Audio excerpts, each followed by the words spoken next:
What's up, everybody? Welcome to another episode of the LA Soccer Hub Show. This is the first of the 2022 year talking LA Galaxy. And here to help me talk LA Galaxy, we got my man Alex Ruiz.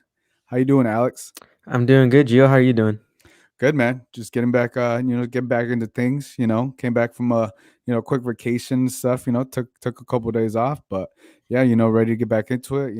Preseason starts here in a couple days for the LA Galaxy. A lot of things, a lot of off-season signings these last couple of days, which is exciting for the team.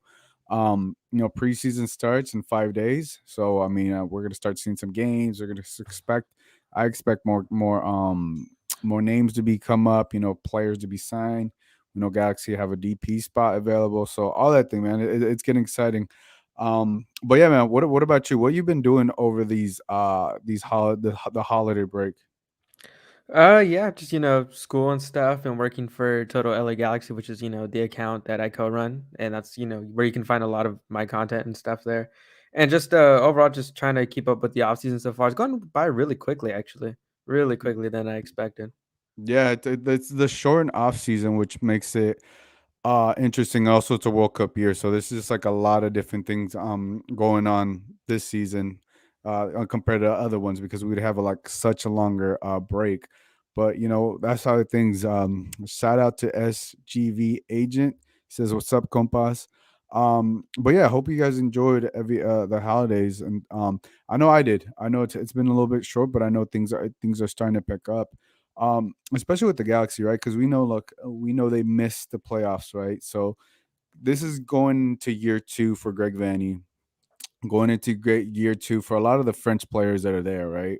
Going into year three for Chicharito, which by the way, he's still doing the Instagram workouts. He's still doing all that stuff. Still posting, that he looks focused, and I know you've seen some of his Instagram videos and stuff like that. And I think he posted something today. He was doing like a little bit of target practice. Yeah, he Um, posts like a reel or like TikTok about him, training and stuff. So, he's doing the usual good teammate stuff, right? Kind of like showing he's working out, welcoming the new signings the Galaxy had this past week and stuff, which none of the other players have done, which isn't a bad thing. I'm just saying, Chicharito, just kind of how he is, welcoming the new guys for the Galaxy and stuff like that. So good to see he's locked in already when we haven't even started preseason yet. Yeah, he's definitely leading the way. He's still carrying that momentum forward to 2022 season, which I feel like this is a big season for the Galaxy, right? Obviously, first year under Greg Vanny, they made noise, in the first couple, like let's say the first half of the season. Obviously, things didn't go as planned. Um, but what do you want to see from this off season? The start of preseason because like I mentioned, DP spots available. A couple different things signing. We just there's two signings that we'll talk about. But what do you want to see in this off season, going into the preseason as well? Well, the one thing that definitely stands out is that Greg Vanny moved around his midfield a lot. Two big pieces are gone from that midfield that was there in 2021. So I'm assuming Vanny just wasn't, I guess, okay, or just didn't feel comfortable with that midfield. The only one that's really returning is Ryan Raveloson, who was signed last season, mid-season. So Vanny here kind of has the flexibility to do what he wants, get the kind of players he wants, because he inherited Dos Santos and Leggett, and then now he can fully transition into the midfield that he wants. So that's something that I'm really looking forward to because that's the only section of the pitch that's really been moved around a lot this offseason. Has been the midfield, not so much the defenders, not so much the attackers, but that midfield has been moved a lot compared to last offseason. And I think Vanny is still trying to find his players that will fit his mold of a midfield. Yeah, and I mean, obviously, those two players you're talking about, Sebastian Leggett, obviously, and then Jonathan Dos Santos, who was a DP. And I think for that, right? I know there's been names thrown around, certain things around there. Christian Pavone, his name's been thrown around there. Also, Chris Azul, I think, is a team that's also interested in, but we never know. But yeah, you definitely want to get a solid DP. I would say a DP somewhere in the midfield, right there to address the midfield in the situation. Two big names left, right? We assumed we assumed Jonathan Dos Santos was going to leave, right? Because we know he didn't have that good of a season to pay him that much amount of money. Sebastian Lletget, it was a surprise, but then when you look at it, and then you hear Sebastian Lletget talk about getting an opportunity where he wanted to play. Obviously, he's going to fit well for him in New England. So yeah, I think when you look at what's going to happen here, the season starts February 26th. 5 days, the Galaxies are supposed to report, and then on top of that, Joel Narajo is gonna, I'm assuming he's gonna be in the World Cup qualifiers from Mexico, so he's gonna miss about, let's say maybe a week, maybe 5 days. I don't know, a week because I think Mexico plays Costa Rica, and I think they play Panama, assuming Joe Araujo gets the call up. So he may be missing some time, and then he's gonna have to come back, and then again the World Cup qualifier. So I mean, if one player is gonna be missing a lot, potentially is gonna be, Joe Araujo moving around a lot of those pieces. So that's why I think you see that, that signing, the offseason signings of Raheem Edwards and Calvin Learderdam. Leardam. But Leardam, I'm gonna butcher his name. So you see those off-season signings to add the depth. Let's start off with Kelvin. What are your thoughts on him? Because I know Greg Vanny, he talked about, being he brings something different. I think along the lines that he said, where he plays on the right back position. Yeah, I definitely like it, especially considering that he's going to be a backup because Julian Araujo is definitely going to be the starter. 31 years of age, play right back, right wing back. Good experience. He's won MLS Cup in 2019, if I'm correct, and he has that experience when it comes to getting results for winning teams like the Seattle Sounders. And I think that defensively, he's a little bit better than Julian Araujo, but that's because Kevin Leerdam doesn't jump as forward as much as Julian Araujo does. Last year, you'd see him in the final third of the pitch a lot of times crossing it in, which is a good thing because that's Julian Araujo's strong suit. But with Kevin Leerdam, I think he'll be a great player to add if the Galaxy say they want to go extra defensive or need to have another player to cover Julian Araujo in case Greg Vanny wants to move him forward.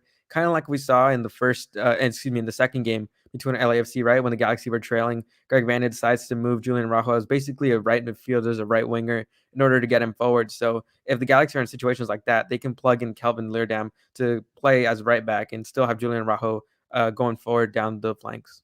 Yeah, you make a great point, and also I think that also depends on how they're playing the formation, and you want mention Greg Vanny. Also, if you want to be aggressive and you want to push, Jonah Rajo, you're down or anything like that. But I also think Greg Vanny also talked about needing depth, and I think he's definitely going to need that depth with Jonah Rajo. Assuming he goes to the World Cup qualifiers, he's not going to be able to be all there in all those games, and expected with the World Cup, in 20 in this year, right? So I think a lot of those things, he's already thinking ahead, and seeing what a veteran player like Kevin can provide. He's played with the Sounders. He's won a championship in 2019, so he has that veteran experience, and I think that's what you really want if you're the LA Galaxy, if you're Greg Vanny, knowing that you have a player in Joe Naranjo, that which we should also this could potentially be Joe Naranjo's last year with the LA Galaxy, assuming he has another solid season with the Galaxy, assuming Mexico makes it to the World Cup, assuming Joe Naranjo. To me, I've seen enough from Joe Naranjo. I've seen enough from the Mexican national team that he should be the starter, right? I know there's going to be other players that have some say to that, but to me, he would be the starting right back. So if we're going to assume all these things of Joe Naranjo, I think it's safe to say that this is potentially his last year with the Galaxy, the last 6 months with the Galaxy, even. But yeah, there's gonna be a lot of things. What are your thoughts on that aspect of Joe Naranjo if everything works well for him this year? It's really interesting because this kid has some really good potential. And, I was talking about it earlier with some other people saying that I think Julian Rajo gets sold in the summer, but I think it's going to be like similar to what Tejan Buchanan kind of had, where he was sold to Club Brugge in the summer, but loaned back with the Revolution till the end of the year. Because Julian Rajo, like they use the phrase the G, right? Like he's definitely a G. Like he wants to win a championship with the Galaxy. You can tell he's hungry for that. So I know if he gets to move to Europe this summer, it'll likely be until he finish out the season here in MLS, and then during the winter transfer window, he just moves over to play for whichever European club he'll end up playing for. So I think this really is the last year for Julian Araujo. Kevin Leerdam can definitely provide the depth piece in case something does happen to Julian Araujo, or if they want to give him a break. something like that. So I like that Kelvin Leerdam and Julian Araujo are a good, pieces to have at the right back spot. So I think the Galaxy nailed it when they got Calvin Leerdam. Yeah, and I'm expecting to see him play a lot, and I'm also expecting to see what Calvin can potentially bring because he could be that future right back after the 2022 season, right? Depending how everything works out for him. Let's talk about the other signing. I think the other signing that definitely made the biggest news was Raheem Edwards. And he made he made a bold statement that I know a lot of Galaxy fans really enjoyed. A lot of Galaxy fans really. I know they used that on social media, and I got the quote up here. I think it's very important to show the quote because I think that's what stood out. And this is what Raheem Edwards, formerly LAFC player, as what 3 months ago, 2 months ago, I don't know. He says in quotes, "This is a massive club. This is the mecca of MLS." Raheem Edwards, obviously the pictures right there. When you heard that and you saw that image, obviously, perfect marketing by the Galaxy to just put it out there, on Twitter, Instagram, and everything. And and I should also add, Raheem Edwards was like, also talking with LAFC, but LAFC is going through, coaching change, a bunch of different things. Things are up in the air for LAFC. I don't think necessarily Raheem Edwards was probably in their plan. What are your thoughts when this he made this I would say amazing comment if you're an LA Galaxy fan, and understanding what that means and how committed he is to this team. Okay, so look, I'm gonna say this. If you really put your biases aside for whatever team you support around MLS, he's 100% right. He's 100% right. The LA Galaxy is the mecca of MLS, and you can't really dispute that. People in Europe, right, who aren't focused on MLS, don't know much about the league. They know about the Galaxy because of David Beckham, because of Zlatan Ibrahimovic. This is the mecca of Major League Soccer. And it's true. Although the Galaxy haven't had success recently, they're still the biggest club in America. What I can think about, or what I kind of compare it to, is the New York Knicks, right? Everybody says New York is the mecca of basketball, You specifically with the New guys York are the Knicks. And Knicks. the, Is that the what you're Knicks have saying? not been good for a really long time until maybe the past year, but they're still considered the mecca of the NBA. So Raheem Edwards is not wrong with the statement at all. He really isn't. Put your biases aside and just really take a moment to ponder about how big the Galaxy is, not only for MLS, but for its representation around the world. Look, man, when he made that, I knew a lot of LAFC fans were gonna get upset. I knew a lot of LAFC fans weren't gonna be happy. But I think he just became, public enemy number one, whether he intended to or not. I think when you hear him talk, it was just more of a genuine, acknowledging the history of the other galaxy. But I think it's going to add a little bit of spice because I know some LAFC fans weren't necessarily happy with the up and down season. When he was a hot player. When he was a cold player. But I think he's going to have a really good opportunity to develop under Greg Vanny. Before we get into it, I want to actually play the video of what he says so people can actually see it and hear it, and then I'm gonna play the video of Greg Vanny talking about him.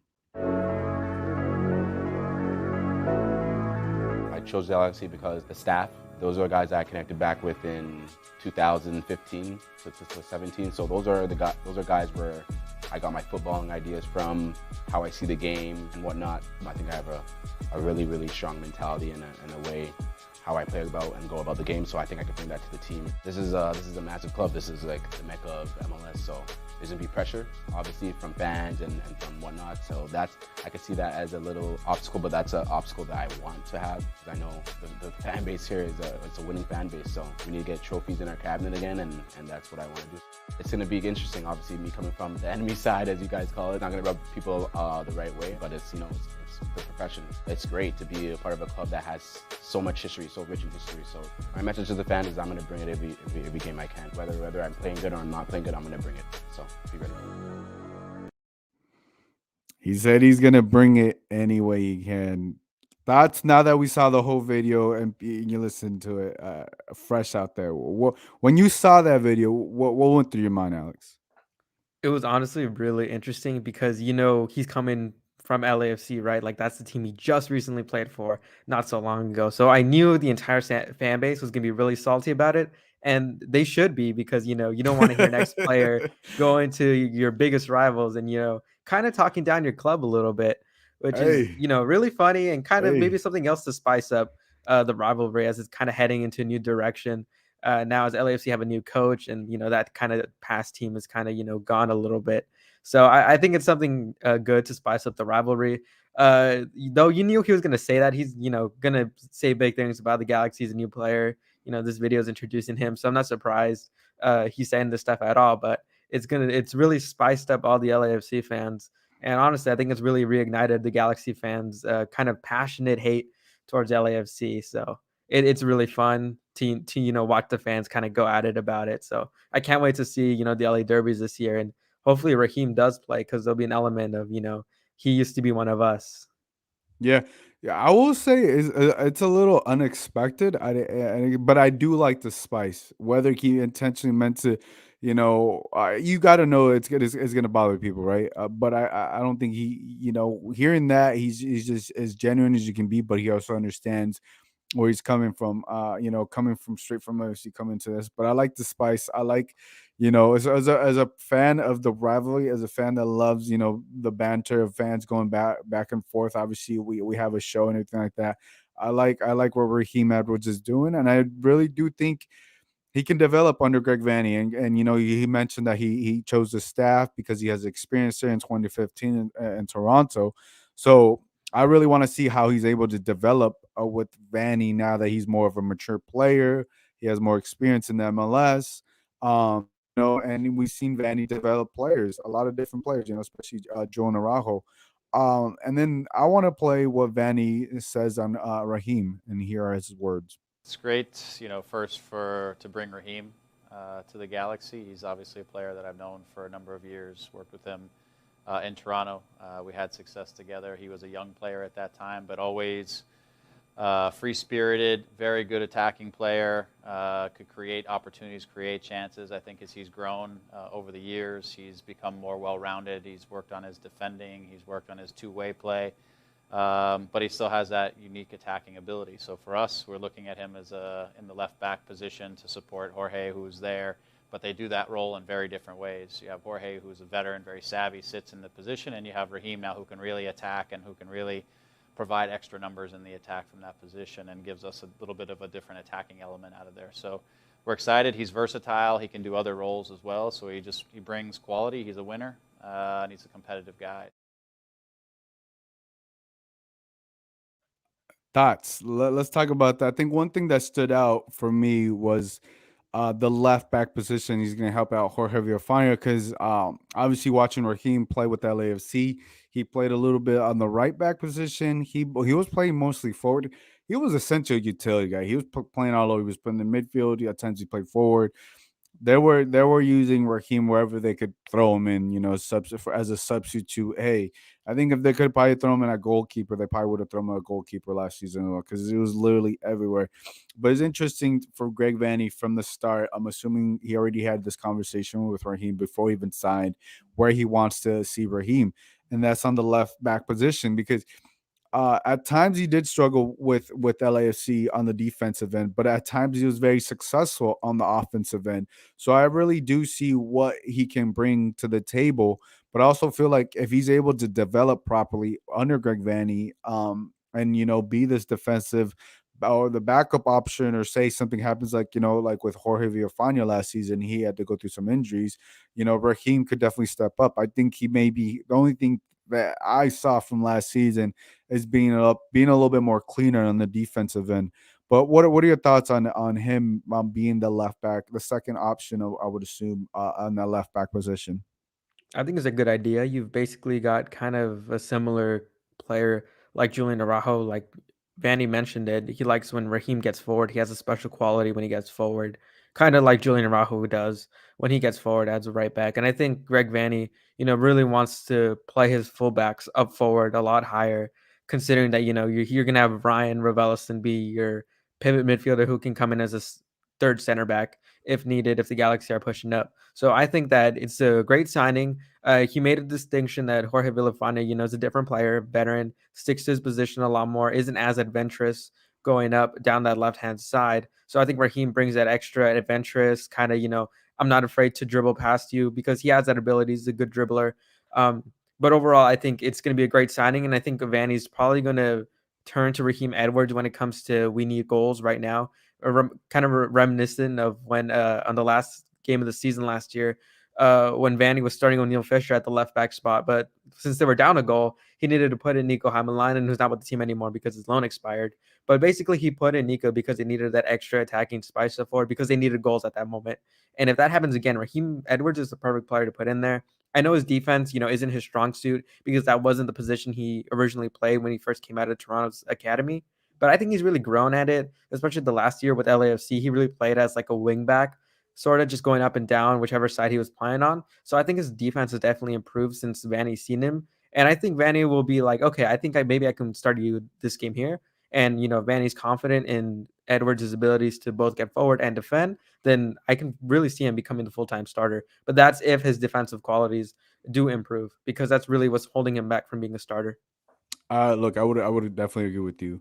There's definitely that familiarity between them, right? Greg Vanny and Edwards, and I think I'm with you. If Raheem is able to lock down on the defensive end, right? I think he also does. He does. I would also wonder, like, does Raheem Edwards see himself as a left back, or does he see himself as a midfielder? I don't know if this essentially you would see him as an attacker. But I see him definitely more as a winger, left back. But if he's able to hone in on being a defensive specialist, because he has the speed, man, he definitely has the speed. He has the offensive power. He has the offensive power to do a lot of things with that speed. So if he's able to hone in on that, I would agree with you. I think later down the line he could definitely fight for that starting role. And being starting a role for a left back position that for the LA Galaxy's been kind of inconsistent. I think we had you had Fanya last year, then he went down. Then Nico looked good for like 2 games, and then all of a sudden, I don't know what happened. I think, He imploded. yeah, I Something think happened. after the El Trafico when he gave that penalty, everything went downhill from him. But yeah, I think Raheem Edwards really has a great opportunity to potentially be the full time starter, in that left back position.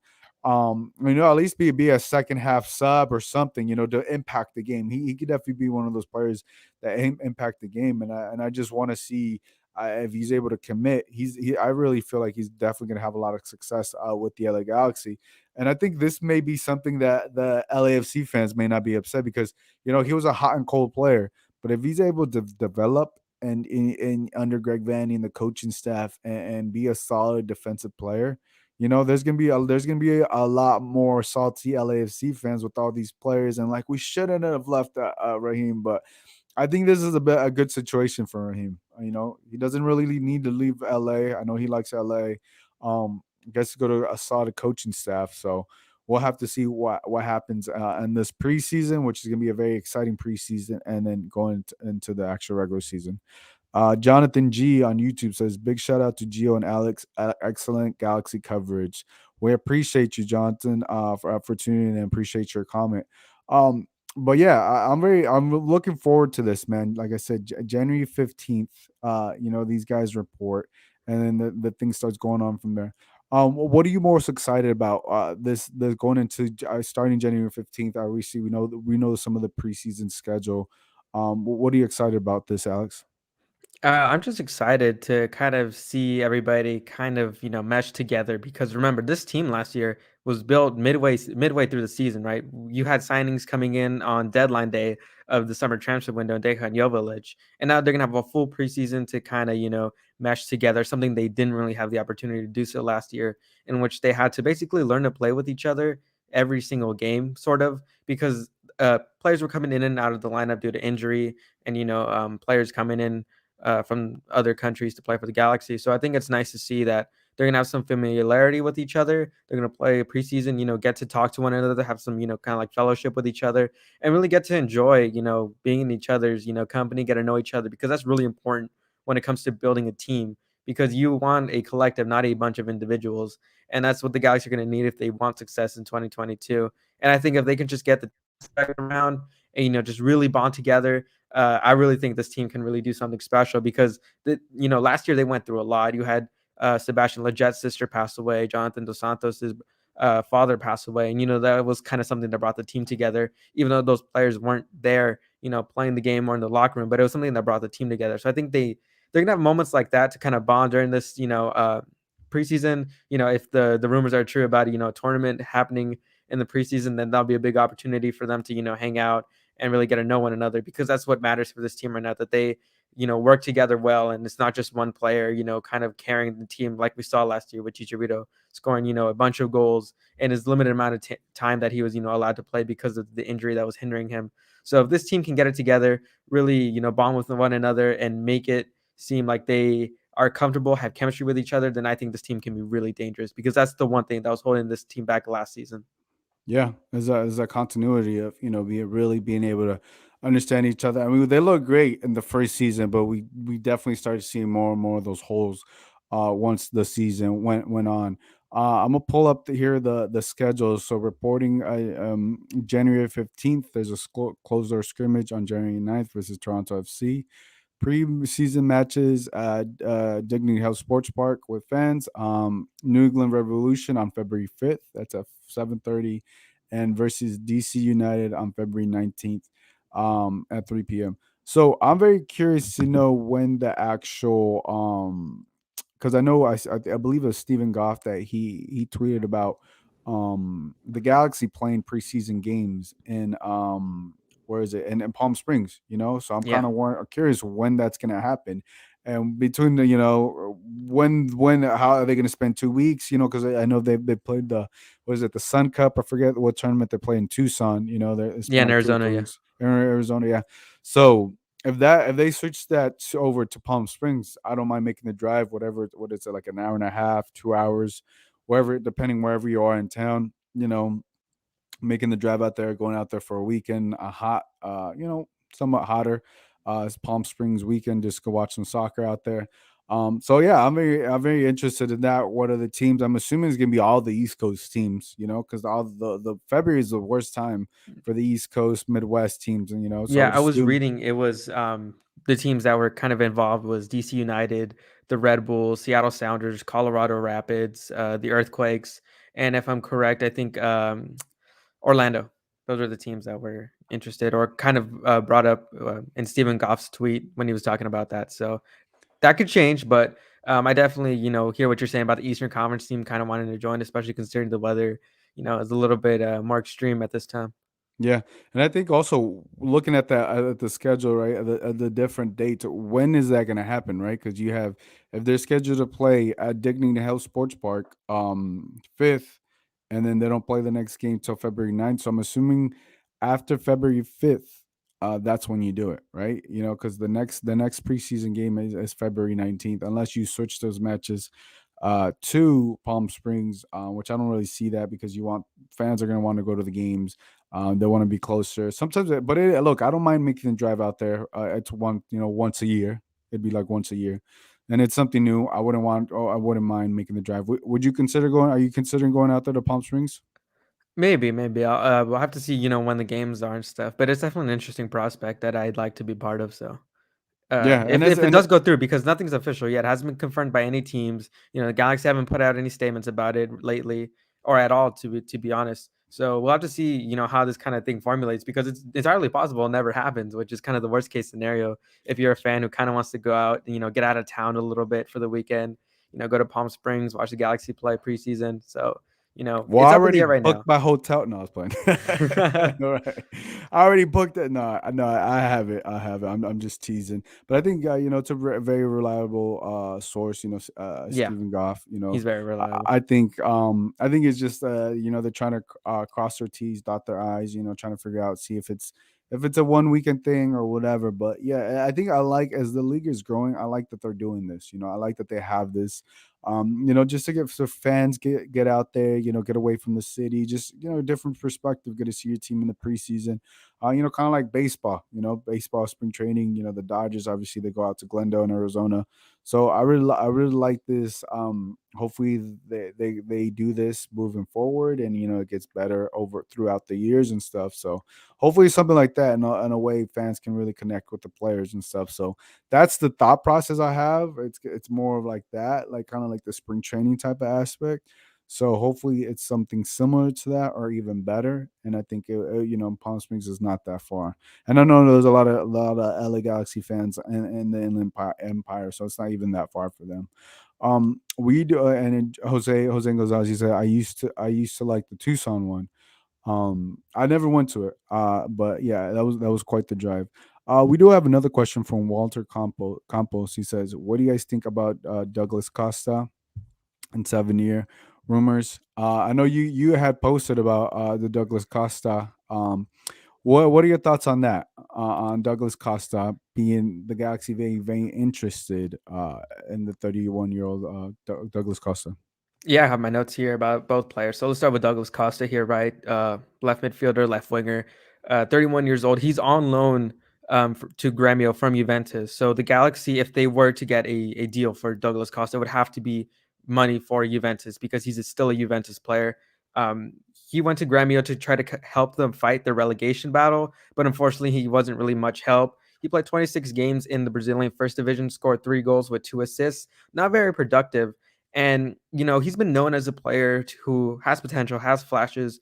He's quick, he's agile with the ball, great skills, like most Brazilians do. Very talented with the ball, great 1v1 player. But he's had some of his character issues over the past few years. The one thing that really pushed Douglas Costa away from Juventus was when he spit on an opponent player. I Mhm. think there was a foul, and then all of a sudden he just spat on the player, was suspended by the Italian league, and that's kind of what pushed Juventus to kind of want to get rid of him or move on from Douglas Costa. So that's something of a concern, especially if you're the Galaxy, if you want to keep the stable locker room that has been talked about by a lot of players. I remember I talked to Jonathan Bond, and he said the locker room was great and that nobody had any egos. So if you kind of want to go with Douglas Costa, just know he's known to have some character issues. So that might do something with the locker room morale. I think this player, if he does come to the Galaxy, I don't know what's going to happen to players like Cabral or Grancier because he plays in those positions that they do. So it'd be interesting to see what Vanny wants to do. If Douglas Costa were to come, he would be as a DP, so that DP spot would be gone. It's a big risk for the Galaxy. He's 31 years of age, so he's not really a player for the next 5 years per se. But let's move on to the other rumor. Let me say I don't like it at all because of that. Because I think you would have to use a DP and you have to pay all this money. Um, and he's a winger. He's not a number 10. I think right now what the Galaxy are missing would be someone that is center attacking mid playing that number 10 role. And then you already got the wingers that you're committed to, right? You're Kevin Cabral. You're committed to him for 5 years, right? So and Kevin Cabral still got to turn it around, because he didn't finish strong. Obviously, Samuel Grancer on the other side. So I don't really like this. If he comes as a DP player, if he comes I don't see it coming as a TAM. But yeah, I just don't really like it because um I don't think you can help the Galaxy, especially with everything you're telling me, the way the Galaxy need to be helped right now, and especially if he's going from, Juventus to back to the Brazilian league and he's having all these character issues. When you're talking about a team that doesn't have any egos and the rocky, relationship he's had with teams and with his teammates and stuff like that.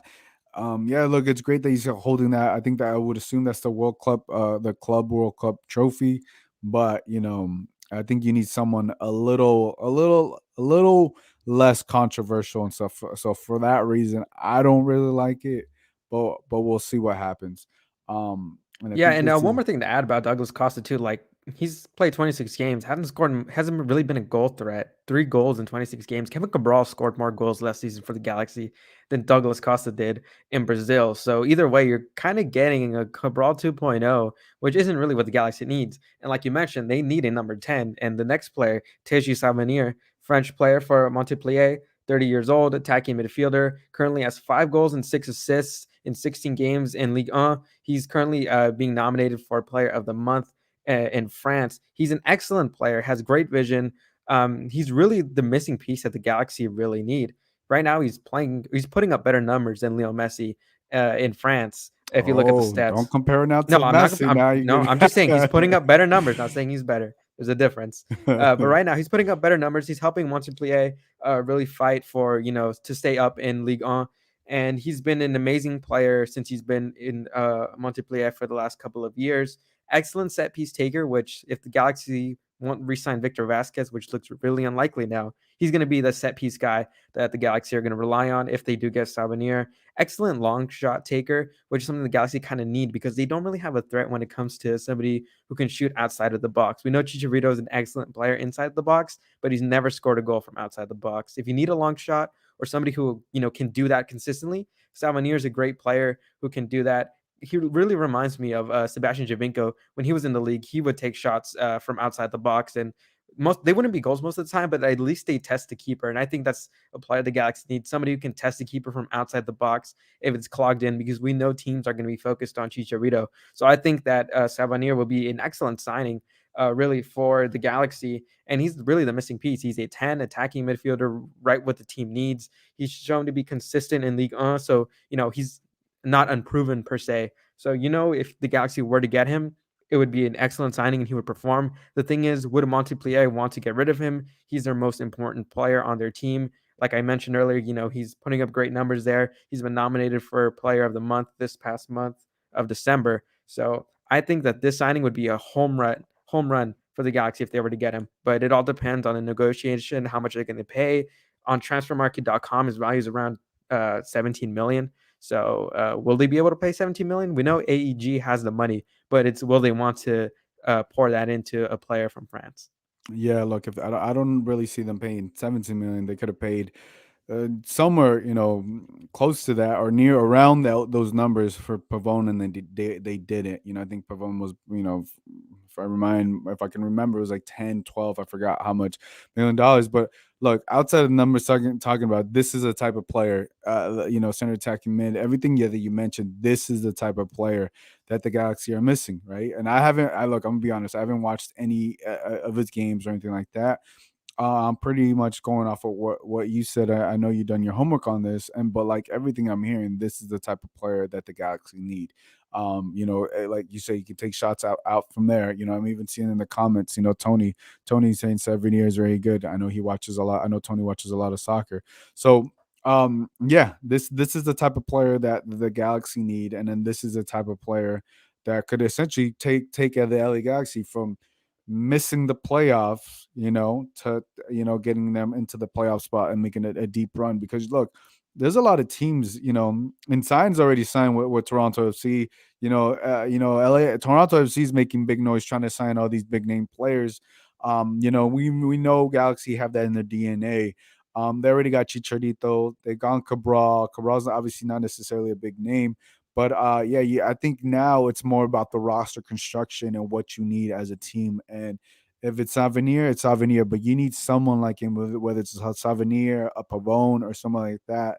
That's who you need. And I would not be upset if they get the signing. I know I do see here in in the chat, people are like, another French signing.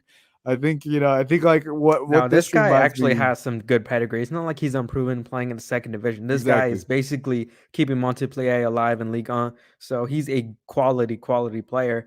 We talked about if the guys were to acquire him. He's 30 years old, so he's not going to be as expensive. Pavone, I think, Boca were very, didn't want to sell him because, he's younger. He's around 24. They didn't want to let go of him. But I think Montpellier, would want to get rid of him or like want to sell him. But the question is, I don't know if they would want to do it right now. I could potentially see this happen as something in the summer. I have a feeling, it's just like a feeling in me, that I don't think the Galaxy are gonna, fill up their DP slot during this winter transfer window. It's just kind of something I'm feeling. I think they'll ride with Efrain Alvarez for the first half of the season. But if that is the case and it doesn't work out, this player here, Teji Sabanier, is a quality player. And I think he'll be a home run, as I mentioned before. He's got everything the Galaxy needs and everything they need to really win a championship and really solidify themselves as like real contenders. Because last year they weren't contenders at all. with this player here, they can be contenders.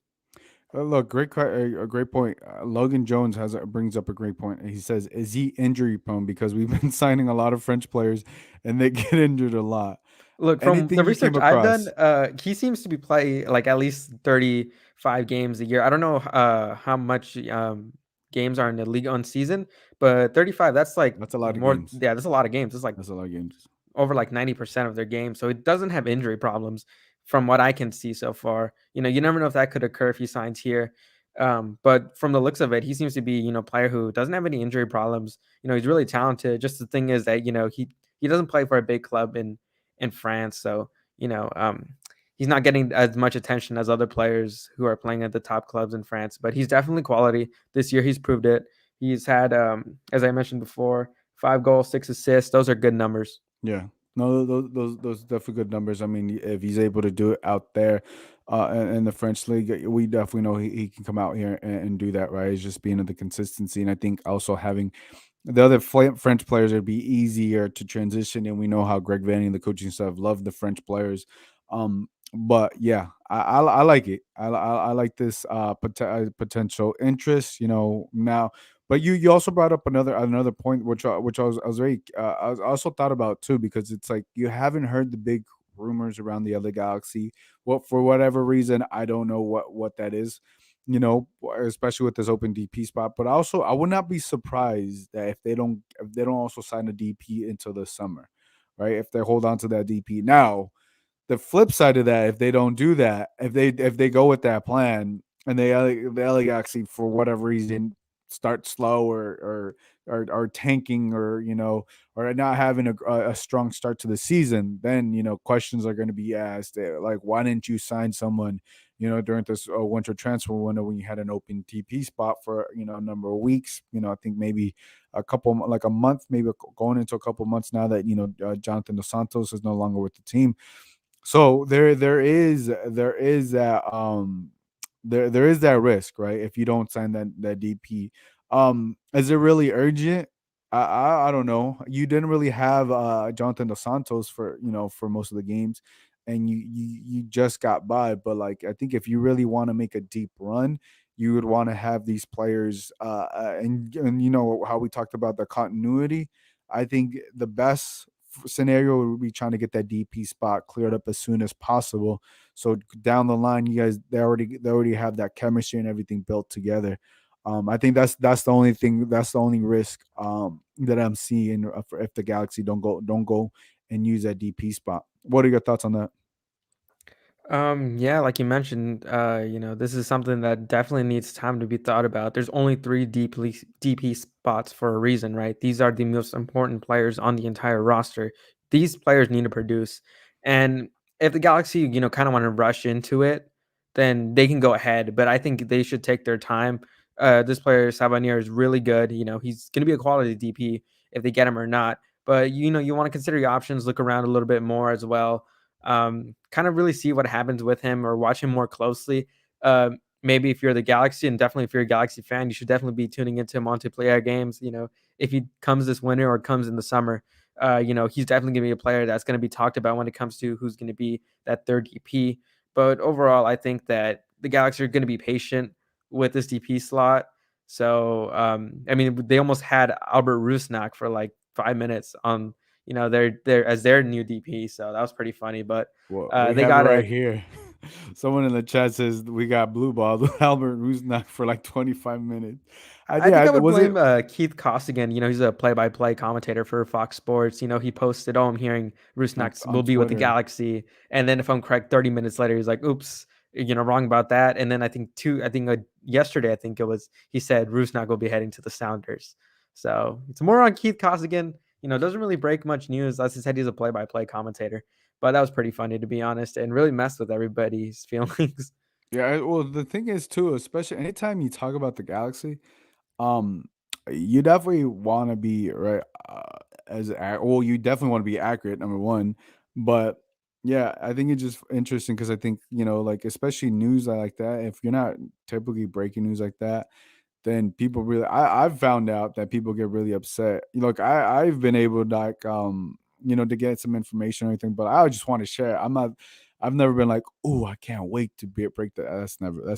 That's never interested in me. But like the reason why I share this is because um, I think last season I got wind that Sebastian Giovinco was not coming to the Galaxy. I had everything confirmed and I tweeted it and stuff. And I was just like, oh, this would be important to share, let the people know. And people got so mad at me. I got like DMs. They're like, I hope you're wrong. He's my favorite player of all time. And I was like, damn man, I'm just trying to share the news. I'm not trying to break no one's heart. So I know but if you're wrong, like how that play by play guy was, because I saw it and I was like, wait, what? And then like I saw the thread of people on that, and I was like, oh man, no, you're getting crucified for sure on that. Um, and Anthony Tony says, will Pavone be going to Cruz Azul?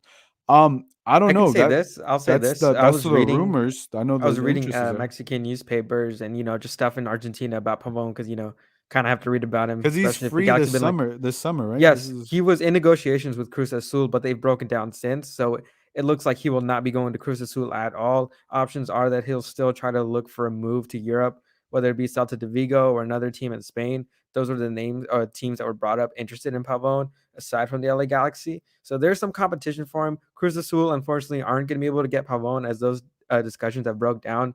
A lot of reports to the NF confirmed that as well. So it's true he won't be going to Cruz Azul, but he's definitely a player to watch because I think he'll probably make the jump to Europe. I don't think he's going to come back to the Galaxy. I think the Galaxy don't really want to go back to Pavon. I think they're not going to try to play it safe this time, especially considering they already have players at the position Pavon plays. So there's no real urgent need for a winger.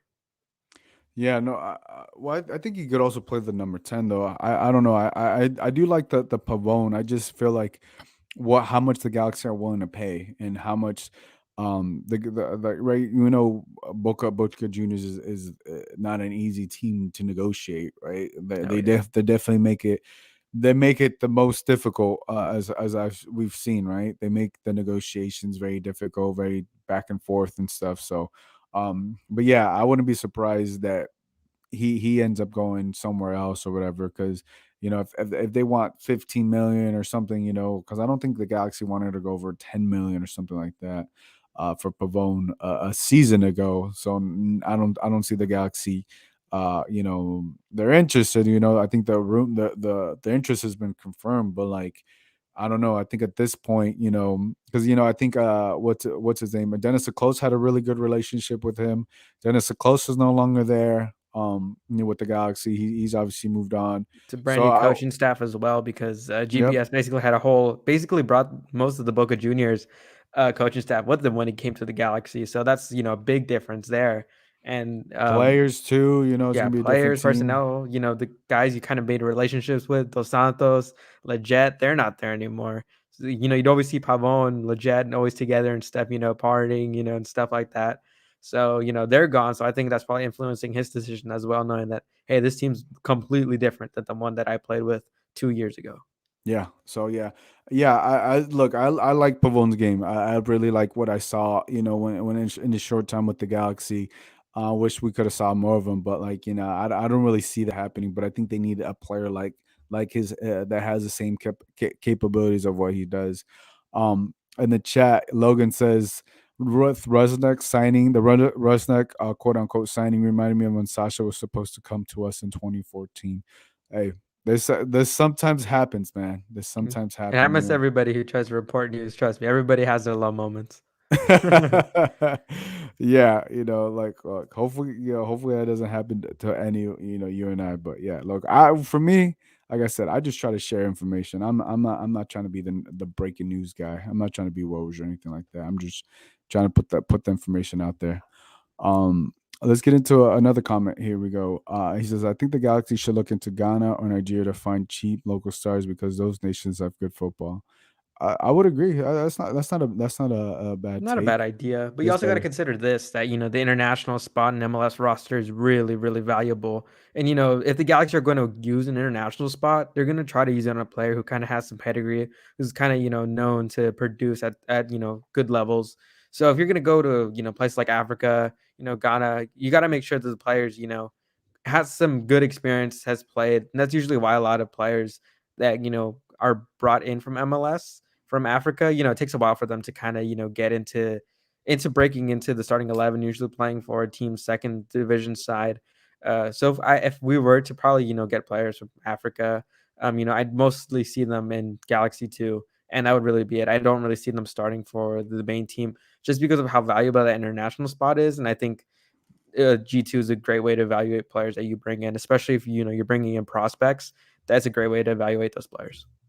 Yeah, I also think so far with every coaching staff, right? With GBS, we there was always a link of Brazil. I mean, Argentinian players for South America, right? There was always those rumors and links because it made sense. That's where his connections were. Obviously, with Greg Vanny, it's mostly the French players, and then every now and then, you get someone like Joveljic, right? It's mostly European based players. That's what you're getting from this coaching staff, so I think we can kind of tell, but I don't think that's I don't think that's bad. I just don't think the coaching, I mean the agents and the scouts, their scouts are the world is so big, right? There's football players all over the world, but I think we're right now where they're focusing all their talent is, it's in Europe, predominantly more, and France. But yeah, I think that I don't think that's a bad idea, but I just think the Galaxy are set and focused on where they can find their players right now. Let's go to another. Tony says what's the story with Cabral's brother? Will he become to the first team? I haven't Okay, watched enough. so I haven't watched enough of the G2, but go ahead, yeah, Alex. so Kevin Cabral's brother, Remy Cabral, was kind of brought in when Kevin signed for the Galaxy. He signed a contract for G2, not really for the LA Galaxy main team. So he's a G2 player and not a LA Galaxy main player, kind of, or like a player who's a prospect for the Galaxy, kind of like someone like Cam Dunbar, Adam Saldana, players like that who both play for G2 and for the Galaxy main team. From the looks of it, it doesn't seem like he will, get a contract to play for the Galaxy, but he is playing on G2. And from what I've seen so far, at the end of their last season, he was playing down the stretch at times. And if you walk around Dignity Health Sports Park, you can run into Remy Cabral. I've seen him a couple of times Yeah, I've around seen him a the couple stadium. times. I've seen him around. So, great to see that, he's supporting his brother and stuff like that. Kevin was there when they had the season ticket holders. They went to go watch G2 play against San Diego Loyal. That was the first game with, people for a G2 match. Kevin was there watching Remy play. So that was interesting to see. But Remy Cabral is not a Galaxy player. He's primarily a G2 player. He's not like his brother Kevin, who, is a player primarily for the Galaxy. Yeah, I think we definitely would like to see him develop anyway. People are Cabral Pavone. Look, look, look. I think you could. I think you potentially have both of the players, but I want to see Cabral develop because he had a tough ending to the season. Carlos says, bring back a couple Salvadorian like Mauricio Cienfuegos. Hey, I like that take. I definitely like that take. Yeah, I mean, earlier in the offseason, there were rumors that, the Galaxy were going to get, or they were rumored to be interested for a player, Jairo Enriquez. He is, I think, from El Salvador. He played a couple of friendlies here when El Salvador was playing. And he's a good talented player. He's got some quality and stuff like that. But I wasn't 100% sure about the rumors because when doing research about where that popped out, turns out it was a radio station, I think, that was Mm. talking about that. Never really confirmed it or that there was actual real interest from the Galaxy. It seemed to really spring up, I guess, from Salvadorian media. But Jairo Enriquez is a quality player. I like him. I watched a couple of his games against the U.S. in World Cup qualifying. I thought he was really good. If the Galaxy were to get him, I think he'd be a quality depth piece. They don't need somebody like Douglas Costa, to kind of be expensive, not play as much, or be really inconsistent when you have these expectations for players like that. I think a player like Jairo Enriquez, who plays as a left midfielder, I think that'd be a good signing for him. He wouldn't cost too much for the Galaxy as well, and he's an extra good depth piece, especially considering Raheem's going to play left back, and having Enriquez be that left midfielder or left winger. I think that's a good signing in my opinion if the Galaxy were to pull that off. Yeah, and you talk about to LA. We have so many Salvadoran. Obviously, we know. I was there for Central American night and everything. I got a chance to interview Mauricio Cienfuegos' kids and everything like that. So, yeah, I think like if you get a solid player, obviously, um, you know, you're not. I don't know. It's like necessarily you can't always guarantee you're gonna get a Mauricio Cienfuegos, but you know, you start off small and then develop from there. But yeah, I'm not, I'm a little surprised the Galaxy have not gone back to the well. To continue that. All right, the development of players and stuff like that always changes throughout the years, throughout the decades. But I think it would make sense to get a player from like in the past. Like they had a player like Pescadito. They had players from Guatemala, El Salvador. Yeah, you've had players from Costa Rica and stuff like that. But I think definitely going back to the well, maybe have one or two of those players that can connect really with the fan base. I think definitely goes a long way. Um, Tony says, why can't we get players like from Bore from Colombia? He plays for Frankfurt. I'm not too familiar with who that is necessarily. Do you, Alex? I've heard of him, but I'm not familiar with him. I know a couple of players from like Yeah, Europe and stuff like that, from teams from Europe, but I don't know how he's doing and stuff like that. yeah, But I know who he's talking about. He's a Colombian player, but I don't have the stats or haven't looked yeah, him up yeah. at Yeah. all. So He says, Logan Jones says, what about Diego Lainez? okay, so the Diego Linus rumors, it's just a bunch of USMNT fans kind of making it up about Diego I Linus was like, I coming don't think back he's here because coming, but Diego yeah, Linus is such a polarizing figure in the US Mexico rivalry, especially that what Matt Miazga did, calling him short and yeah. stuff. So, it's a big thing here. But, on the topic of Diego Linus, it could possibly happen. I don't know if it'd be to the Galaxy, but his career in Europe isn't going so well. So I wouldn't be surprised to see him come back to the Americas, whether it be in Mexico or in MLS. So if that does happen, don't be too surprised because Diego Linus right now is having a really hard time at Betis. I got you.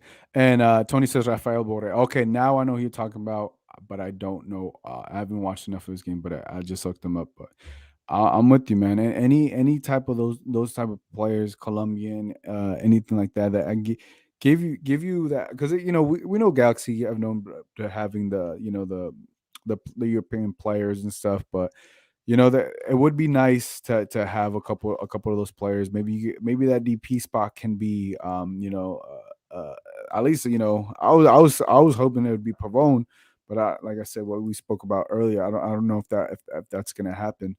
But yeah, I think they definitely need a player like that. To connect, to be able to one connect with the fans a little bit more.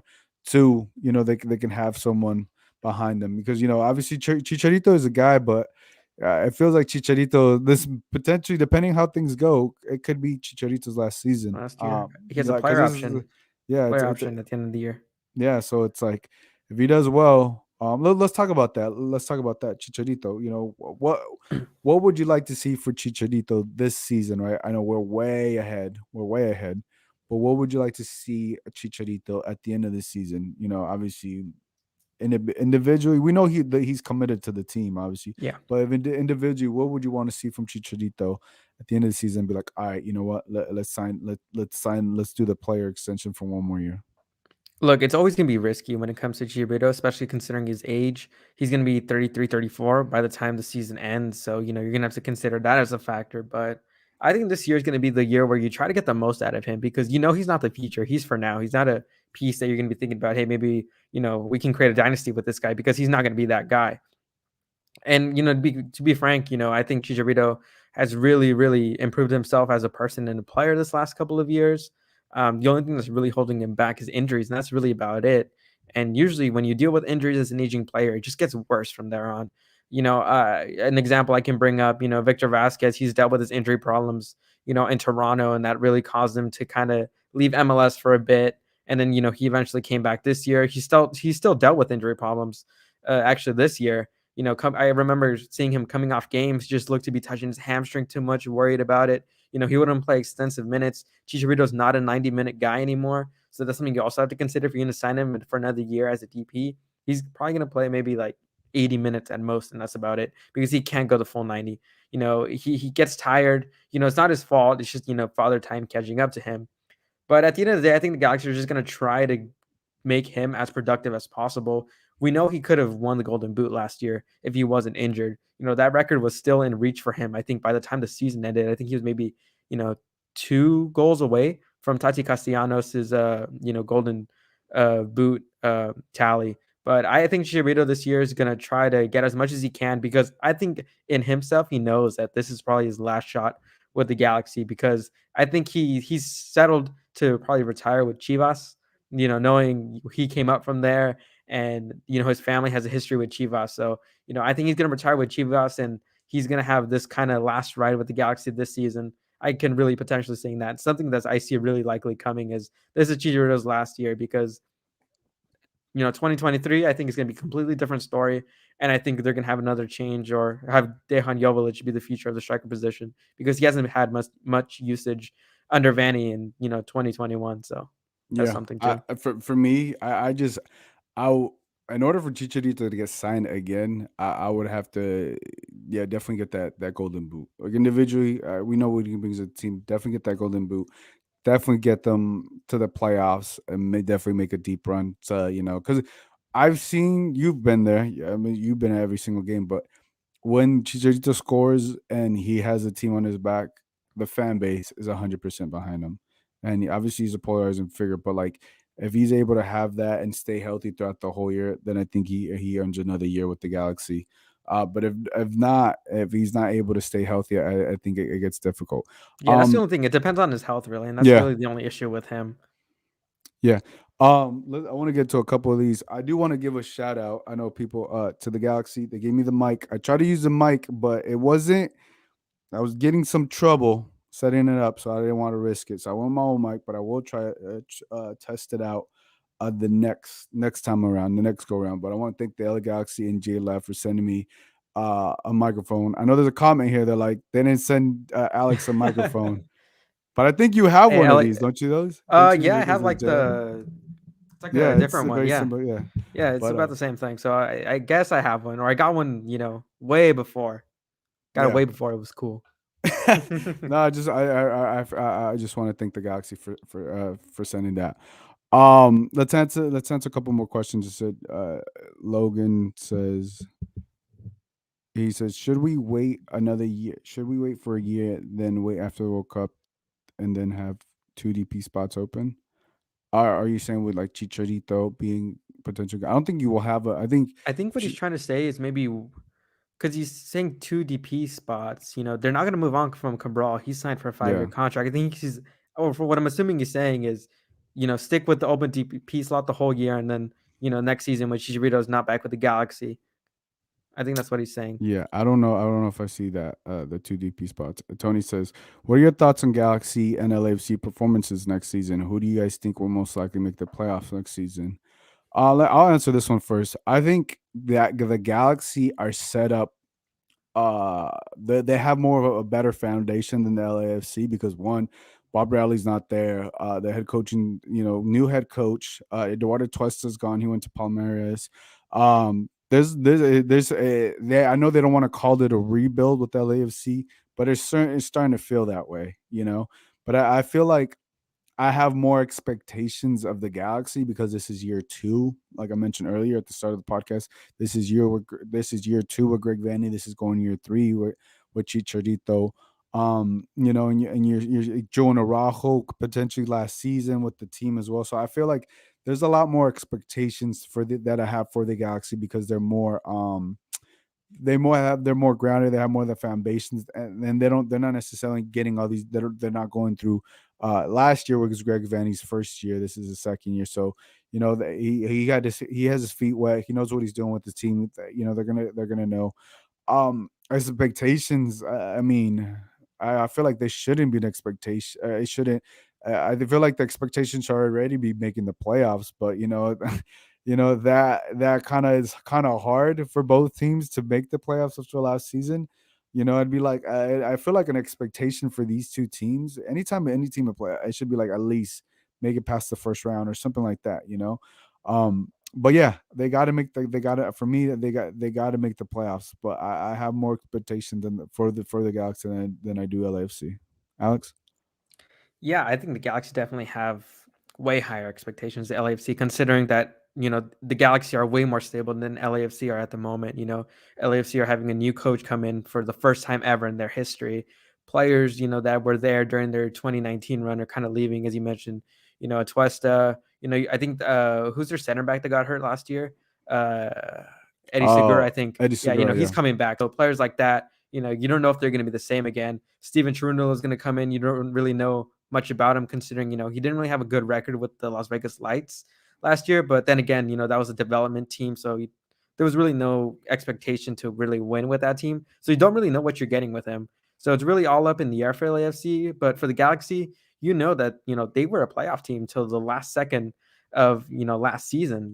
That they have the quality to make it there, and I think the expectation really is to kind of make a deep run because they have the players that can perform like Chicharito. They have an open DP slot, and we were talking about Teji Sabanier. He could come and really be an impact player.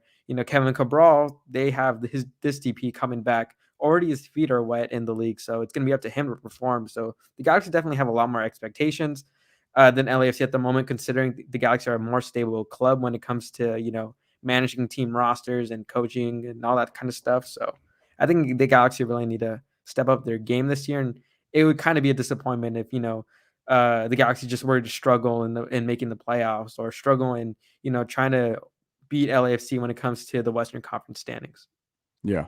Let's answer this final question here. So Walter Campos says, "What are your thoughts on Adam Saldana? I think he should have a bigger role with the Galaxy, especially with Vasquez out. He's young and hungry." I like Adam Saldana because he was a young player last season. I think so part of part of his because he had his struggles. I think the struggles from what I recall were more on the defensive end, at times giving the ball in the wrong places in the center of the field. So defensively, I think hopefully that's one of the things he was able to work on this short off season and develop his skills. But I think at times he would hurt the team sometimes with some of the passing, and I think if he was quicker on the ball, got the ball at his feet a lot quicker, it's going to help him. But he is definitely a LA Galaxy player of the future, right? He's able to play this last season. I definitely see him developing really well under Greg Vanny if he continues to push and if he continues to put in the work. Because look, the guy when you play for a team like the Galaxy and you have a coach like Greg Vanny, you're going to get these opportunities, but at the same time, you got to be able to capitalize on them because if not, they're gonna go after other players. Like perfect example, like Joe Naranjo, right? He had you could see something in Joe Naranjo, but you didn't know if he was gonna be the guy. And then you see every year I've seen Joe Naranjo develop. For me, I got to see Adam Saldana develop this season. He can't commit the same mistakes. He's got to be quicker on the bar. He has to be able to be more of the playmaking, be more of that playmaker if he's playing in the center of the field.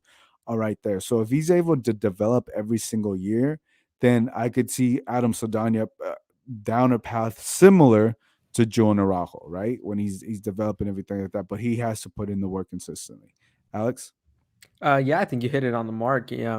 Adam Sadadia is something that I really like about him. He's really composed with the ball in the midfield. That's something that, when he started off this year, because he was a starter at the beginning of the 2021 season for the Galaxy, they didn't have Ryan Ravelis in there, and I think they were still kind of missing Leggett for a bit and Jonathan Dos Santos due to the Nations League. So Saldana got some good playing time at the beginning of the year. And the one thing I really enjoyed about him is his composure on the ball, his ability to kind of hold the ball up, move it forward. That's something I really liked. His ability to play progressive passes when needed to was something that I think something Galaxy really need when it comes to trying to play out of the back, which is what their play style is, playing out of the back from the keeper and then getting the ball forward to attack. But like you mentioned, his real weakness is defending and kind of giving the ball away in bad spots. He's not great marking players outside of the box. Sometimes his awareness defensively when it comes to building up isn't there when he's playing too deep.